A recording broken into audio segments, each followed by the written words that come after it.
Happy Independence mwena abatolava banange. We are celebrating the 63rd Independence Day today, the 9th of October. Lunako lungi nnyo yonna gye weekumidde webala okubanga weekumidde ku Promise TV. This is the Sunrise Show. Tutandika saawa emu mpaka saawa 3 naye era tukomekereza ne Business Treasure wetutegeera nnyo ebyamaguzi bibadde bitya naawe gy'oli gwalina business okubanga oyiga kimu ku bibiri bintu byonna bebikwatagana n'engeri gy'osobola okulaakulanya bizinensi yo. Leka twogere ku kyengatto wasembadde ogula engatto Christmas eri wano ate tugenda kuba tutegeera engatto z'abaami ez'abakyala n'ez'abaana okugenda ku ssomero. Obadde okimanyi mu Uganda mulimu abantu abakola engatto, yes, like nezirabika bulungi nnyo. Mwami Jeremiah Lukwago muyita Jerry agenda kuba atubulira. He is the founder of Comfy Shoes Uganda era ba manufacturing engatto za leather okubanga bazitunda era nabo yonna gy'oli njagala okozesa namba 074645 okubanga otweyingako mu conversation gye tugenda okubeera nga tweyiga olunaku olwaleero. Engatto ze tulina wano nyingi ddala nnyo. But let's dive into the discussion. Jeremiah Lukwago. So, what's osuzotya? Independence tukulese ku Promise TV. Plan chizo yena after here? Well, after here, unfortunately, nzigenda bankola. Ogenda kuba okola? Yes. Togenda kuwummula? Not really. Aba 9 to 5 aba paycheck bali mu ka public holiday? Yeah, exactly. Wow. Soko tuwulire omwaka gubadde gutya for you? Well, omwaka gubadde mulungi for sure. Because bwe ntunuliramu okuviira ddala bwe gwatandika ne wano wendi tudde for sure twebaza Katonda. Wow. Yes, Mukama kutwebaza. Ndi wano tunuulidde engatto ez'enjawulo ndikwebuuza, how did this idea start up? Ki ekyako inspiring ng'omuntu? First tell us, before you thought about shoes, ki kye wali okola at that time? Well, I wasn't doing anything. Yeah, because straight from school I dived into shoemaking. So kutubula wasooka n'ozisomako n'ozitandika oba what you learned on the job? Nazisoma. Okay. Yes, nasoma kola ngatto. Actually, I always tell people that shoes chose me. Engatto zaakolonda. Engatto zanonda, because I don't know, because after my O-level, I had already chosen a school to go for my advanced level. Okay. But then my bro called me all of a sudden nangamba, Jerry, you know what? Again, the so-called course. Namugamba, bintu bya course nze nga sibiri. Nangamba no soko gendo koleyo course. So I met this guy, namusanga Chambogawo, University.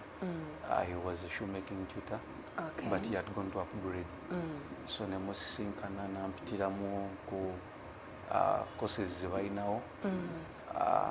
Zonna nga tewaliwo gye mpulira munda munze. But then nangamba, why don't you do shoes? So I thought about shoes because mubeeramu omuntu nga wemanyi munda. Because I personally am a creator.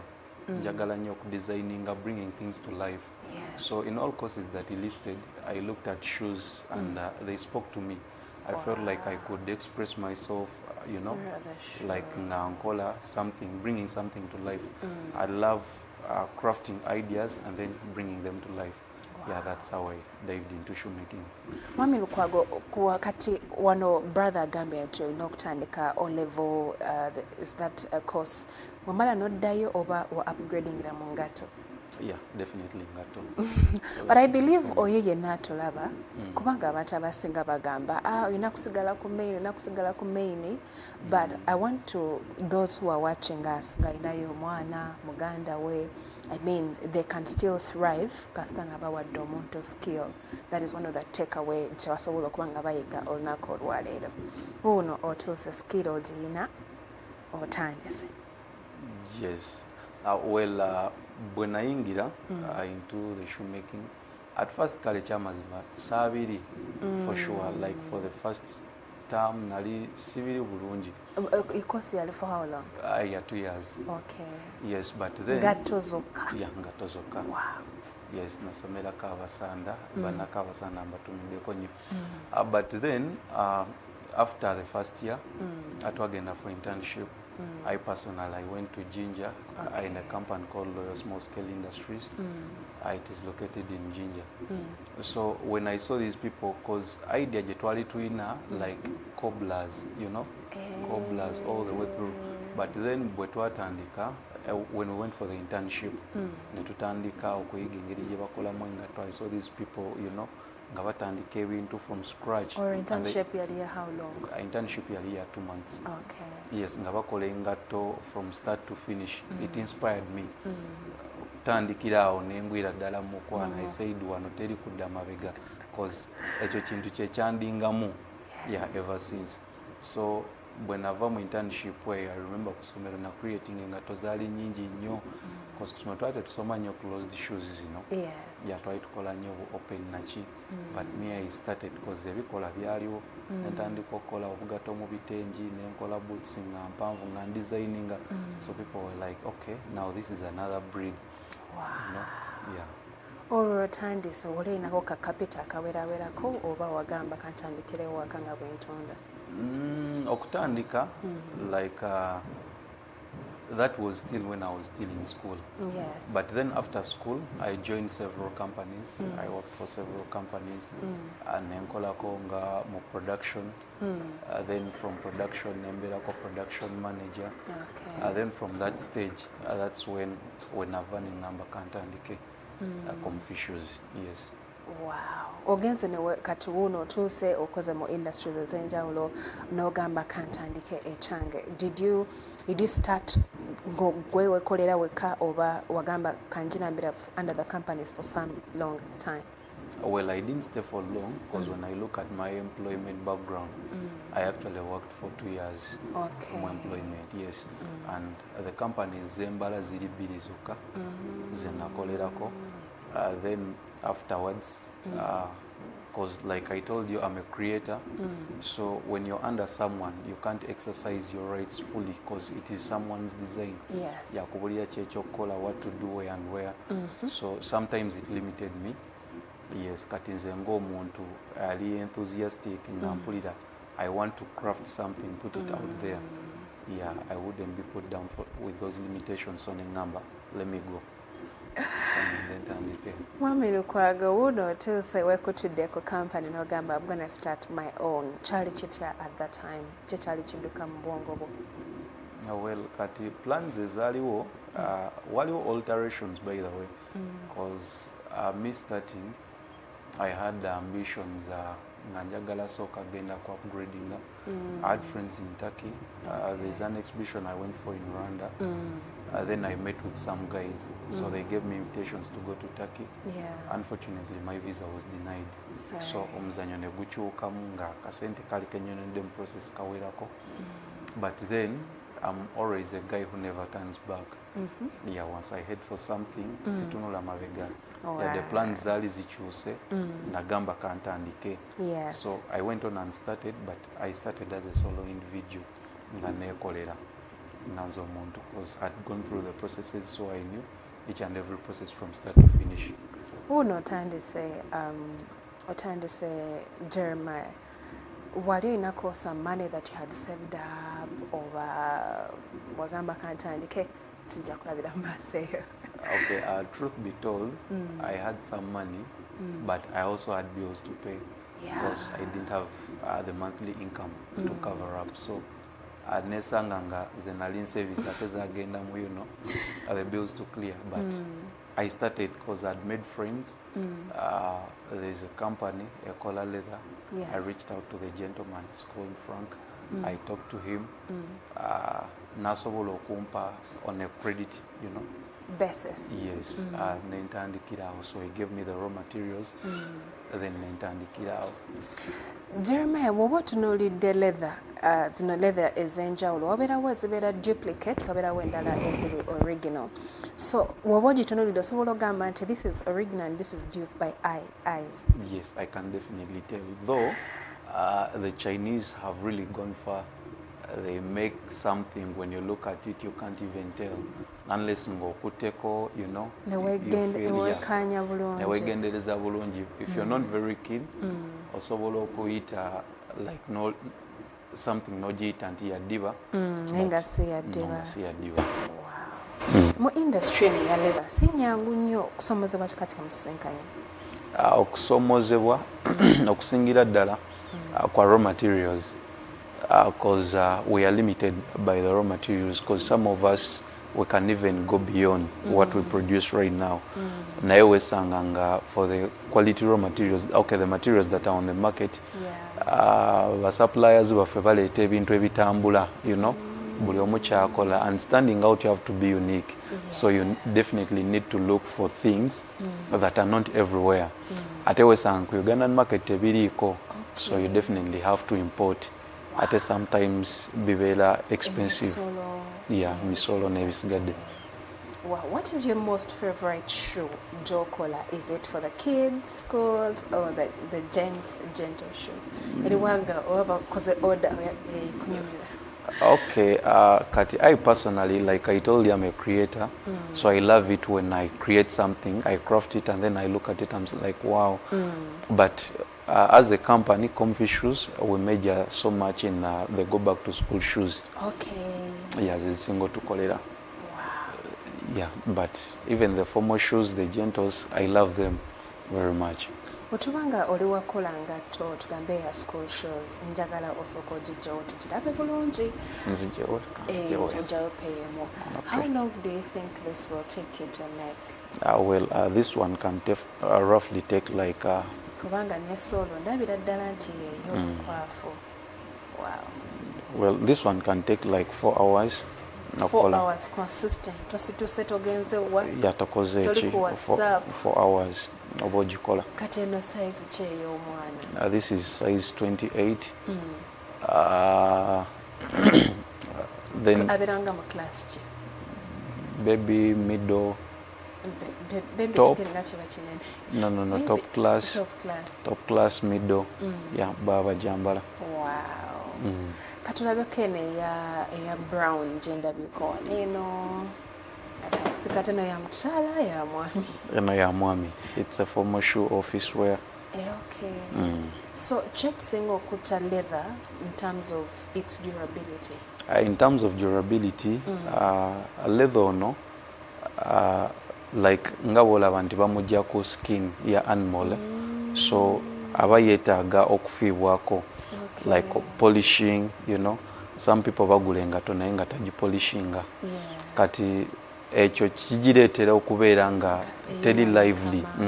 Eyonooneka mangu. Kati polish ono agiyamba like agizaamu gundi zebeeluzinze, you know. Nebanga eshininga, nebeera porous, nebanga esobola okukola etya okunyirira bulungi. So ekyo kigiyambako okuwangaala. Naye bw'otagipolishinga wesanga ng'omusana buli we gugyakako, you know, stretchinga nosanga etandise n'okurackinga. You know, I'm curious to know also, Elinya Comfy Shoes Uganda. Often a business name, Sichango Jerry. Yeah, true. How did you come about with that name? Well, Comfy Shoes goes way back when I was still at school, back in 2018. We were with Cosmates, natugezaako brainstorming when I start, because fena ambitions zali za kustartinga. Although fena twatandikira ku notes za njawulo. But I as a person, I read trends, market trends, okumanya biki ebigenda okutambula in the next, let's say 1 year, 2 years. So the trends were like in years to come, people are going for shoes of double colors. People are going for shoes that are comfortable. People are going for shoes, let's say for the men, because I was looking at men more, for boots. So Comfy stands for comfortability. So that's how I came up with Comfy. Yeah, Comfy shoes. At this point, Kamboze, single kuwanirira okubanga you keep pushing all through, Jerry? It's single kumpanirira. Personally, I would say the passion the passion I have for the industry. Yes, because you don't have passion, you can't stand. You can't stand. You can't be resilient. Wow. Because challenges is always ziri. Waliwo kamemke nalava ngoli awanse nagamba like abantu abagala okujja mu self employment bwoba okaaba mangu tojja. Why? Because challenges zijja kutomera when you face them bwoba okaaba mangu okivaamu mangu ogamba kati omwezi gwa leero nkoze ntya ate bwe nali mu employment kasalary kaali kakola katya kaali kajja. So the passion keeps me going because ngamba I've been in this sector for long. Nve wanene ate nzireyo ntandike from scratch, you know, building atodde process oyiga bupya. So that passion keeps me going. Then the other thing is that tuba n'ebiruubirirwa. Yes, ng'olina ekiruubirira ng'ogamba I want to build something that will last for ages, you know. So bw'osanga challenges then n'okivaamu. You know, people will be like, guy yali achamuse. Was still a young boy. You know? The test of time. Yes, you have to stand the test of time. Wow. You know, so that one also keeps me going. You build brick by brick, day by day, and eventually you emerge a victor. Wow. I hear someone who's consistent, diligent, and very intentional. Total say kati konfiyineze. What is the season like for you guys? The season to singa kubeera neno. Go back to school shoes. Go back to school shoes. Yes, when it is that season of the year, time of the year, you know, when kids are going back to school. Yes, out of our business. Naye omanyi nti abazadde babonaabona okugula engato, omuzadde agenda n'agula engato, omwana engato n'agyonoona. Mu ttaamu emu. Mu ttaamu emu. Oluusi n'etamalaako na ttaamu. So how much would this shoe go for? This one would go for 50,000. Yes, because it is leather. Okay. Yes, durable stuff. Ekitegeeza dupe ojazisanga ku mitwalo ebiri kitundu bazifuna. Actually they come through nagamba nkubulira mpulira nkoyo ogula engato. Let me try this. Amugamba this one is 50,000. So there are some ngomuntu kale tasobola ku affordinga 50. That's when they opt out for chikadde. Agenda mu wino nanoonya engato kwebiri oba kwesatu. But people don't have time to go downtown. So ojja kwesanga this one is a better alternative. And then number two, it is smart. Omwana bw'ajambala abeera smart. I've seen kids, you know, exactly. So I've seen kids at school nga inene engato ng'omulaba, you know, they are really smart. It boosts confidence mu mwana. Fena twasomako omanyi ng'olina engato nga njebeyebe, you know, in class. You understand that pain. Oba oyokyeza, but bw'oba olina engato nga naawe owulira bw'ogikuba. Exactly. Ogenda wali mu maaso g'abaana n'oyogera bulungi, you understand. Nawe olina engato nzigule. Anyway, speaking about school shoes, Jerry, njagala kufuna endowooza yo ku kya success cards. Success cards eza guno omulembe zikyuseemu. Luli baali bakuteekeramu $50,000, $1,000, ekyebiri. Naye zinaku ndaba motoka, ndaba buutu bagigula, simanya mulimu keeke, mulimu ki. What do you think ekyo kigenda kuleetawo mu masomero n'emibala? Well, I really look at that thing. First of all, biteekawo nnyo levels mu baana. You know, school settings is neno za designing. But the reason as to why in Uganda we still put on uniforms is because twagala abaana bano bafiiringe nga bali ku the same level, you know. Kiwa omwana okumanya nti kale ono ne waba ava mu family ngeri well off, when we sit in the same class we are all here for the same thing. So kati ebintu ebyo mbiraba ne mu properties n'ebirala awulira ng'omwana feelinga out of place, you know. Awulira nga maybe oba muzadde we yetamwagala kimala. You know, recently wawulirako story, you know, ey'omwana eyeetuga just because daddy aganye omwatu you know. So that thing omwana awulira nga ali entitled to something, you understand. And sometimes kilowaringa ne esteem y'abalala, you know, when they look at my dad could afford this but they can't do this for me, they don't love me enough. So it is something maybe you can do, but mu ngeri kaŋŋambe enteeketeeke ekimala, you know. You can do it in some, you can express the love by the way, naye ng'oteekerateekera omwana oyo in a better way, because osobola okugamba kale abadde mu ssomero bwe riti naye bw'akola obulungi ebibuuzo ngenda muteeka on a certain level. You understand? I think that one improves more on a child than okumuwa something, you know. Bakiyita positive rewarding ndowooza wakola ekita ekirungi n'omwongerako. Yes, n'omwongerako. It's something that will be well katuvaye mu bya success card munnanga basiniyako banaatera otandika ebiboozo, but getting back to the shoes kusoomozebwa kika kikamusinkana waba leather industry. Well, leather industry okola ngato zokka oba there some other products zokka? Well, nkole ngato, but I majored in this. Okay. Yes, I majored in this, but I also do wallets, belts, bags, but I chose to major in this. Shoes. But speaking of okusomozebwa, okusomozebwa kwetusinga okusanga, like I measured the raw materials. Yes. Then the other thing, I've kino kinsoomooza nnyo ng'omuntu, because anyway, government enaba kiyingiramu bulungi nga batuwagira mu ngeri emu oba endala, cause ekyamazima this thing is very capital intensive. Okay. Yes, kyabeeyi ate twesanze nga okufuna some of these things very costly, very costly, because to do quality work you need to have the machines. Yes. You need to have good raw materials. So twesanga nga ebiseera ebisinga we are limited in that sense. Then the other thing, players between mu game, for example abakola amaliba, we only have 2 tanneries ezili operative wano mu Uganda. Air State Kaumu tannery, then the Cobbs brand, it is in Bukasa there. And jezili naye most of them have gone out of business. Why? Because newe batunda. So wesanga ng'oluusi ne quality sometimes it is wanting. So ekyo nakyo kitusoomooza ngaba leather players. Wow. Tuba tukyali awo nga I want to understand one of the most key things, especially in business. Sinyango nga bwogambye, it's really capital intensive. But bagatanyo gambe bingi biri mu maaso. Yeah, true. But to get strategically year on year, how have you been able to grow yourself to this point? Strategy ki z'oli okozesa okubanga okuza business here? Well, first of all, you need to have a business plan.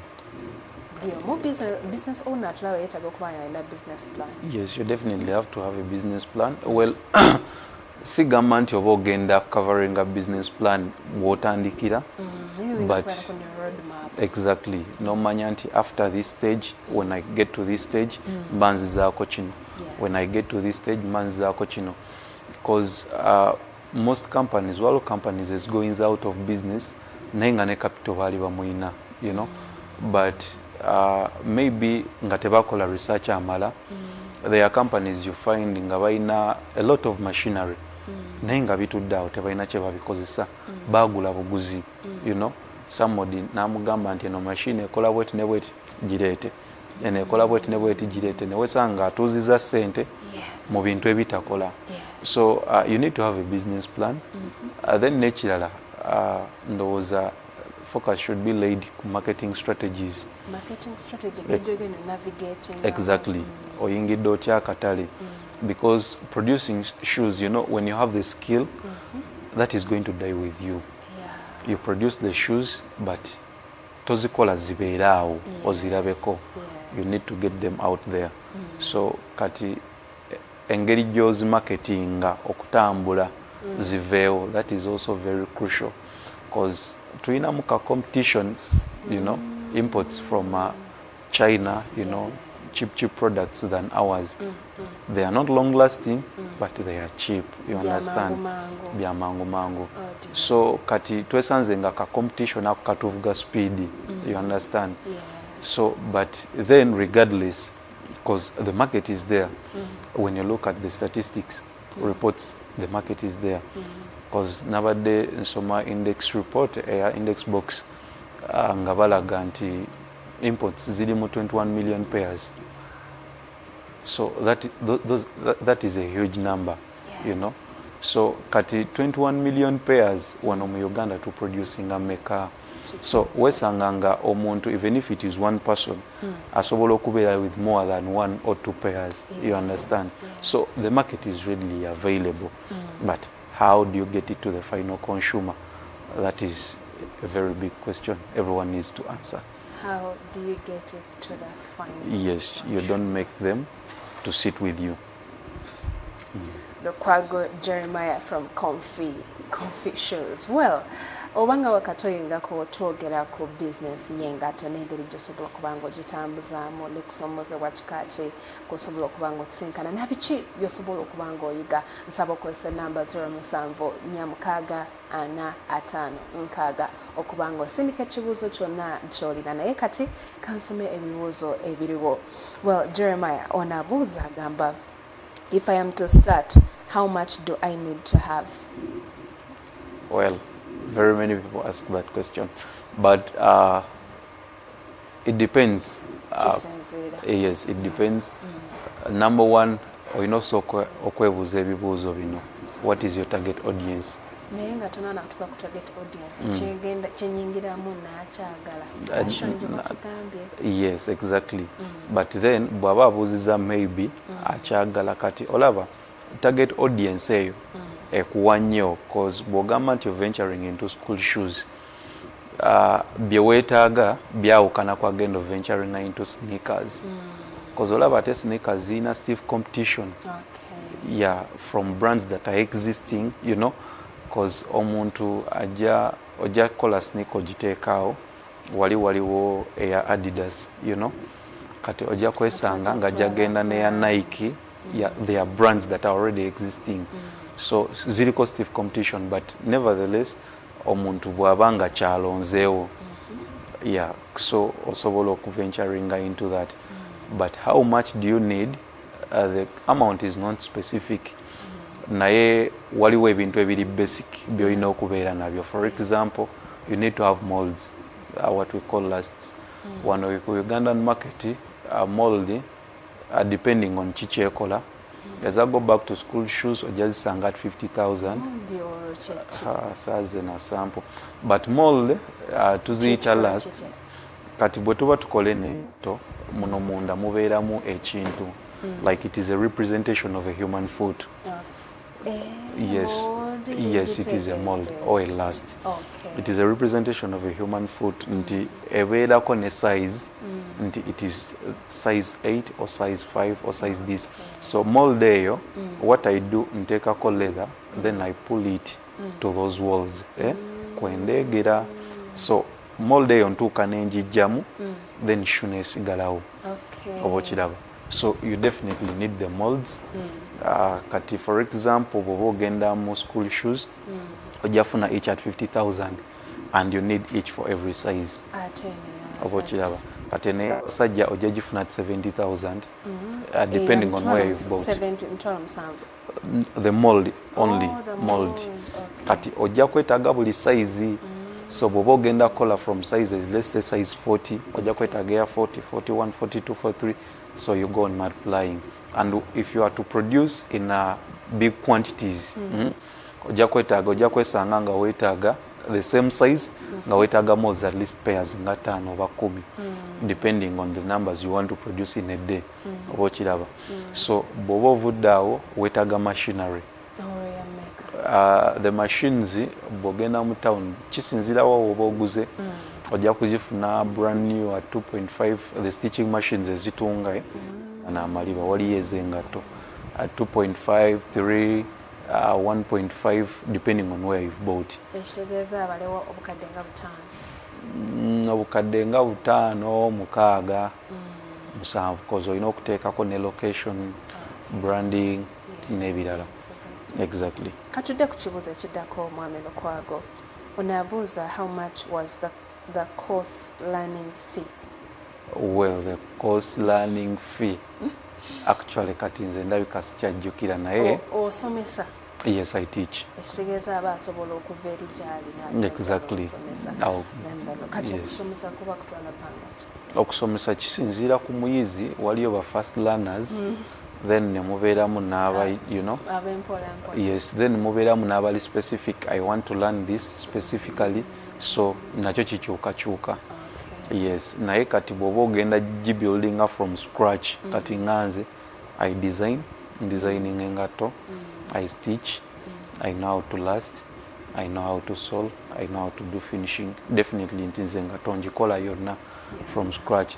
Kati ojja kwesanga nga buli kimu nga wembyogedde awo, it takes time okubiyiga, okuba nti osobola okutunga engato nga stitches zialigned buki bulungi, you know, si kutunga engato ng'erimu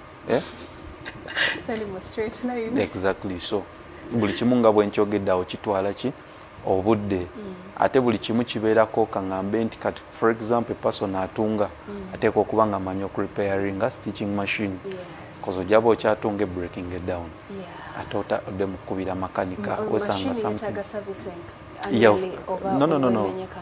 Okay, like servicing after a certain period, you can give it, let's say 2 weeks, a month, depending on how often you use it. Bw'eba ekola nnyo, even a week, every week oteekeddwa okuservicing a machine yo. Yes, but omuntu astitching ateekeddwa okuba nga asobola at least the basics. Uze kwatiddeyo njijjayo ntya biki n'ebirala, cause just ka tiny thread bwe kati kalemesa machine okutambula. Kati oba olina okuba nga obimanyi, so byonna byenjogeddeko bitwala obudde, no breaking it down munda n'omanya nti kati kino kikola bwe kiti, kino kikola bwe kiti, and the reasons as to why you do something, because we teach, we give you the basics, but as a person, like this is art, you know, you understand. Exactly. So oba oteekeddwa okumanya why you do something, because this is production. We look at costs of production. So bw'oba otunuulira engato eno nga Jerry agambye agitunda emitwalo 5, so cost of production yayo, you understand. The minimum is 2 years. Minimum. Yes. Mulimu n'ab'eddalu n'omusanga ng'ekoze mwaka gumu, but still eya eba ekoze etya, eba ekoze. Waliwo gwe bampa ng'agivugisa gogolo. Banzirize engato ne ŋŋamba kweri. Naye ekitegeeza omuntu aba akuguzeeko engato asobola okugiza n'ogirevampinga. Exactly. I always follow up on my clients. Yes, I do a follow up. Nga tomuddemu ku bibuuzo, Jerry, what weird experience gy'oli ofunyeko nga maybe customer akoze order n'atasasula, oba nga nezisigalawo, oba you did everything and you're like, shouldn't have got here, ate wakisolving oti? Well, weird experience. When it comes to art or creating, sometimes osobola okola ekintu. Kati you see these shoes here, engato neekutabukako. Wangi? Neetabuka neeganye n'otuuka n'ogiwummuza. Like let's say you're creating, you know, you're designing something new. Yes, customer akwadde specification, Jerry, I need my shoe, njagalako kino, njagalako kino, njagalako kiri. You're not down. Nogamba it is okay, I can do it. So sometimes newesanga nga maybe you've underpriced, you know, because waliwo omukyala yandeterako boot, bali bagimuweereza kuva USA nga boot yajagala, naye nga waggulu teriiko leather, you know. Kati bwe yagitereka nekunkumuka, you know those shoes, mold netuuka nekunkumuka nevaako, naye engato yajagala nnyo. So naginetera nangamba, Jerry, I know you can bring this to life. Can you do it? Because it is okay. So netwogera emiwendo, I underpriced the shoe. Nentuuka okugikola nempulira nga kyekituufu, ndi mukolera mu loss, but I need to deliver, you know. Ate nga etwala obudde bungi, you know, creating, cause boot yali mpanvu ng'ekomera ddala muno, oyo giteekerako zipu yali hyper. Creatinga nenjikola natuuka okujja okufitinga in ng'engato maliriza, jjukira nakoledde mu loss, but I have to deliver. So nentuuka engato ngimaliriza, she came to fit in, nga nakozeseza ebipimo byennyini ebyali kuli, kumma omukyala yagejja ngenga tate temutuuka. Nangamba no Jerry, that shoe was fitting me well. Konze but byebipimo ebyali kuki ku ngatto yo. So I had to redo. Naye ng'etwala obudde kale kwegamba it was a weird experience like you mentioned, but I did it nemala nenjimaliriza cause nagisala nenjongerako nakumawo nagifittinga in. Wafunira akagapa komwongezamu. Yes, I actually did. Yeah, namwongeza. Because namunyonyola. Nangamba but nemugamba but me have delivered that ebipimo bye twakozesa ebyali kuli byenkozeseza wanene. Namugamba but bwetuba bakwongeramu kyekituufu mu buntu. Yeah, fortunately she agreed so. What about the best experience to Gandwa where you orders at 200 pairs of shoes? The best experience, well, 200 pairs sinazifuna. That's why yes, I'm just praying nzifune. But the best experience, there was a time I was at the workshop. Gave into vikutemu, you know, when it is not season time, you understand. Gave into vikutemu ko atenga, you know, oina bills. As of clearing up. Yes. So this lady walks through my door and yalinga ayitawo buyisi. Yes, yalinga ayitawo buyisi. Nangamba aje baleko sebo nkoyo okugula obugato. She wanted the pumps. Okay. Yes, nkoyo okugula obugato nga bufa mangu njagala something that can last. You know, netwogerawo nga nze mpuliranga ebyokusaaga. So I praised her. Nangamba I'll take 3 pairs. So naga, but let me even pay you right now. Nasasulira so I was happy ningamba okay. But yalinga ze just for just, you know. Yes, ngalinga itawisi alinga atali serious. Naye she paid instantly. Nange nemukolera nemu delivering la. So yeah, that was a good experience. Okay, this is very amazing and juicy as well. Katulabe wanachitwala ekibuuzo kimu ekisembayo from our dear viewers. Katulabe ekibuuzo kyabasindise, but I'm liking the conversation kubanga it's really very good. Okay, here's another question on Abozanti. Are there women in this business as well? Well, there are very many. There are very many women in this business. Yes, because tuina betwasoma nabo. They are operating workshops. Wali already established. Wali abakola bags. Well, it depends on someone. They can choose to specialize. Because nabe nasoma nabo, of course mujisomera wamu. But they chose to specialize in bag making. Wow. Yes, so women are there. Wow. Mwami lukwabunga bwe tumaliriza. Magezi chigowa aba business people abatulaba. Well, aba business people abatulaba amagezi genyinza okubawa ekisookera ddala obwesimbu mu business. Obwesimbu is integrity. Integrity, exactly. Yes. Because there are clients that come through nagamba nti ninawe nagenda nengula engato ne bagimpanira ya leather and so and so.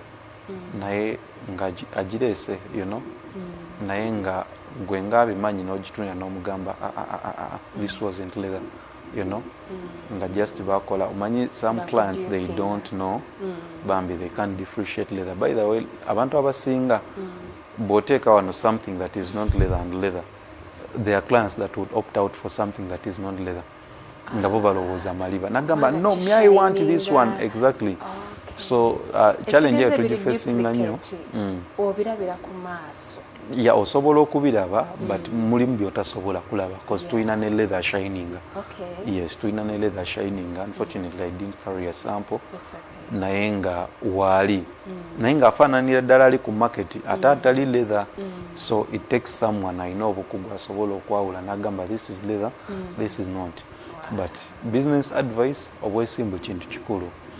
And if you're not going to do something, you tell a client, nomugamba ekituufu kiri nti ekyo sigenda kikola oba ekyo ngenda kisobola but at this cost. But people compromise or okuba client what they maybe they are buying in bulk or something but they are offering less money. You understand?